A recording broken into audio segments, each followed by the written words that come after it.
सोलापूर शहरात गुन्हेगारीवर आळा घालण्यासाठी पोलिसांनी कठोर कारवाई करत अनेक गंभीर गुन्ह्यांमध्ये सहभागी असलेल्या 3 आरोपींना 2 वर्षासाठी सोलापूर जिल्ह्यातून तडीपार केले आहे।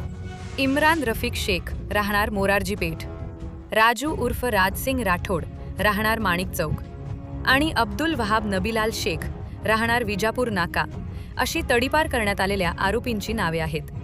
वाचक शाखेचे NS कानडे यांनी दिलेल्या माहितीनुसार इम्रान शेख याच्यावर मारामारी, दहशत निर्माण करणे, महिला अत्याचार आणि सरकारी कामात अडथळा आणणे असे गंभीर गुन्हे दाखल आहेत। राजू राठोड याच्यावर नागरिकांना मारहाण करून दहशत निर्माण करणे, जबरदस्तीने पैसे उकळणे तसेच अपहरणासारखे गुन्हे नोंद आहेत। तर अब्दुल वहाब शेख याच्यावर मंगळसूत्र चोरी आणि मोबाईल चोरीसह 6 गंभीर गुन्हे दाखल असून 2 प्रकरणात न्यायालयाने त्याला शिक्षा देखील सुनावली आहे।